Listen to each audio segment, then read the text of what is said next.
ಹೊಸ ವರ್ಷ ಬರ್ತದೆ. ಹೊಸ ವರ್ಷದ ಈ ಒಂದು ಸಂದರ್ಭದಲ್ಲಿ ಎಲ್ರಿಗೂ ಕೂಡ ತಮ್ಮ ರಾಶಿ ಭವಿಷ್ಯದ ಬಗೆಗೆ ಕುತೂಹಲಗಳು ಇದ್ದೇ ಇರುತ್ತೆ. ಹಾಗಾದರೆ ಇವತ್ತು ಮೇಷರಾಶಿಯ 2025ರ ಭವಿಷ್ಯ ಹೇಗಿದೆ ಅಂತ ನೋಡೋಣ. ಯಾವುದಾದ್ರೂ ತೊಂದರೆಗಳಿದ್ದರೆ ಅದಕ್ಕೆ ಪರಿಹಾರವನ್ನು ಕೂಡ ನಾವು ತಿಳಿಸ್ಕೊಡ್ತೀವಿ.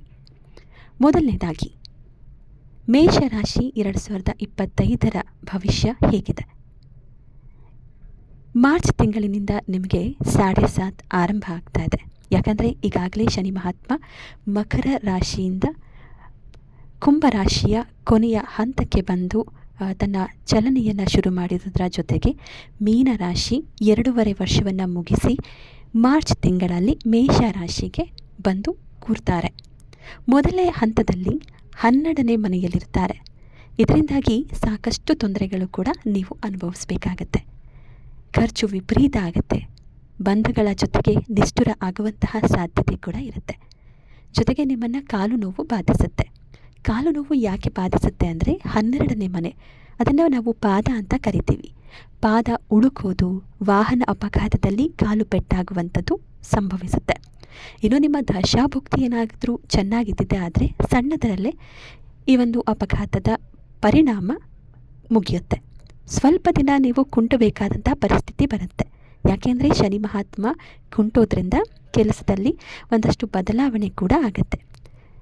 ಇನ್ನು ದಶಾಧಿಪತಿ ಶನಿ ಆಗಿರೋದ್ರಿಂದ ಒಳ್ಳೆಯ ಹೆಸರು ನಿಮಗೆ ಬರುತ್ತೆ. ಆದರೆ ಆ ಹೆಸರು ನಿಮ್ಮ ಸೋಮಾರಿತನದಿಂದ ಹಾಳಾಗುತ್ತೆ. ಇನ್ನು 2ನೇ ಹಂತದಲ್ಲಿ ನೀವು ಏನನ್ನು ಎದುರಿಸಬೇಕಾಗತ್ತೆ ಅಂದರೆ ನಿಮ್ಮ ಜೊತೆಗೆ ಬಂಧುಗಳು ಯಾರೂ ಕೂಡ ಅವರ ಸಂಬಂಧ ಚೆನ್ನಾಗಿರಲ್ಲ, ದೂರ ಆಗಿರ್ತಾರೆ. ಯಾಕಂದರೆ ಮೊದಲನೇ ಹಂತದಲ್ಲಿ ಮನಸ್ತಾಪ ಉಂಟಾಗಿರುತ್ತೆ. ಈ ಕಾರಣದಿಂದ ಅದು 2ನೇ ಹಂತದಲ್ಲಿ ದೂರ ಮಾಡುತ್ತೆ. ಮೇಷರಾಶಿಯವರಿಗೆ ಸಾಕಷ್ಟು ನಷ್ಟವನ್ನು ಅನುಭವಿಸುವಂತಹ ಪರಿಸ್ಥಿತಿ ಬರುತ್ತೆ. ಜೊತೆಗೆ ಮಾನಸಿಕವಾಗಿ ಕಿರಿಕಿರಿ ಕೂಡ ಇರುತ್ತೆ. ಕೆಲಸ ಕಾರ್ಯಗಳಲ್ಲಿ ನೀವು ಅಂದುಕೊಂಡಂಥ ಯಶಸ್ಸು ಸಿಗಲ್ಲ. ಕೋರ್ಟ್ ಕಚೇರಿ ಅಲೆದಾಡುವಂತಹ ಸಂದರ್ಭ ಬಂದರೂ ಬರಬಹುದು. ವಿಪರೀತ ಖರ್ಚಾಗುತ್ತೆ. ಯಾಕಂದರೆ ವ್ಯಯಸ್ಥಾನಕ್ಕೆ ಬರ್ತಿರೋದ್ರಿಂದ ಈ 2.5 ವರ್ಷಗಳು ಕಠಿಣ.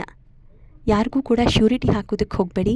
ಫೈನಾನ್ಸ್, ಬಿಸ್ನೆಸ್, ಲೇವಾದೇವಿ ವ್ಯವಹಾರ ಇಂಥವರು ಒಂದಷ್ಟು ಎಫೆಕ್ಟನ್ನು ಅನುಭವಿಸಬೇಕಾಗತ್ತೆ.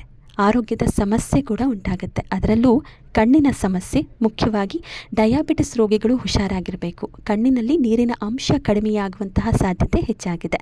ಉದ್ಯೋಗದಲ್ಲಿ ಸಮಸ್ಯೆ ಬಂದೇ ಬರುತ್ತೆ. ಹಣಕಾಸು, ಆರೋಗ್ಯದ ವಿಚಾರದಲ್ಲಿ ಸ್ವಲ್ಪ ಜಾಗರೂಕರಾಗಿರಿ.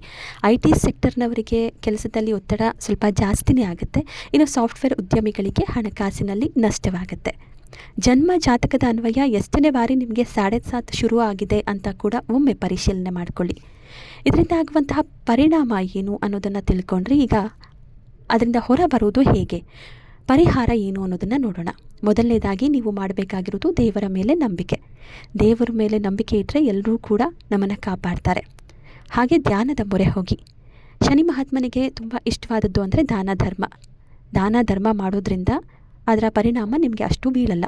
ಇನ್ನು ಬೇರೆಯವರ ವಿಚಾರಕ್ಕೆ ನೀವು ಯಾರೂ ಕೂಡ ತಲೆ ಹಾಕದೇ ಇರೋದೇ ಒಳ್ಳೆಯದು.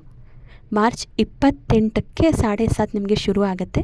ಪ್ರತಿ ಶನಿವಾರ ಅರಳಿ ಮರಕ್ಕೆ 9 ಪ್ರದಕ್ಷಿಣೆ ಹಾಕಿ ಆ ಸಂದರ್ಭದಲ್ಲಿ 2 ಮಣ್ಣಿನ ಹಣತೆನ ಎಳ್ಳೆಣ್ಣೆಯಲ್ಲಿ ಹಚ್ಚೋ ಮೂಲಕ ಒಂದಷ್ಟು ಮನಃಶಾಂತಿ ಸಿಗುತ್ತೆ.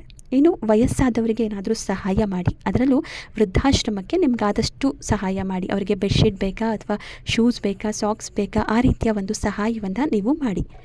ಹಿರಿಯರನ್ನು ಪೂಜಿಸಿ. ಜೊತೆಗೆ ಆಂಜನೇಯನ ಮೊರೆ ಕೂಡ ಹೋಗಿ. ದೇವಸ್ಥಾನ ಕಟ್ಟೋದು ಇದ್ದರೆ ಯಾರಾದರೂ ಅದಕ್ಕೆ ಕಬ್ಬಿಣದ ವಸ್ತುವನ್ನು ದಾನವಾಗಿ ಕೊಡಿ. ಇನ್ನು ಎಳ್ಳು ದಾನ, ಎಳ್ಳಿನ ಪ್ರಸಾದವನ್ನು ದೇವಸ್ಥಾನದಲ್ಲಿ ಹಂಚುವಂಥ ಕೆಲಸವನ್ನು ಕೂಡ ಮಾಡಿ. ಸದ್ಯಕ್ಕೆ ಗುರುಬಲ ನಿಮಗೆ ಇರೋದ್ರಿಂದ ಮೇ ತಿಂಗಳ 15ರೊಳಗೆ ಗುರುಗ್ರಹ ಮಿಥುನ ರಾಶಿಗೆ ಹೋಗೋದ್ರಿಂದ ಮಹತ್ತರ ಕೆಲಸಗಳು ಕೂಡ ಅಡೆತಡೆ ಉಂಟಾಗುತ್ತೆ.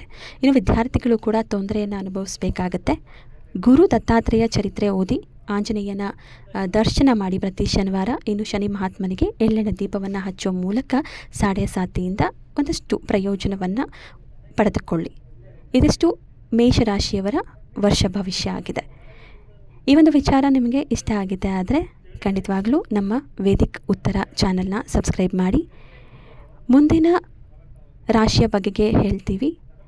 ಈ ಬಗೆಗೆ ನಿಮ್ಮ ಅಭಿಪ್ರಾಯವನ್ನು ವ್ಯಕ್ತಪಡಿಸೋದನ್ನು ಮರಿಬೇಡಿ. ಸಬ್ಸ್ಕ್ರೈಬ್ ಮಾಡಿ ವೇದಿಕ್ ಉತ್ತರ.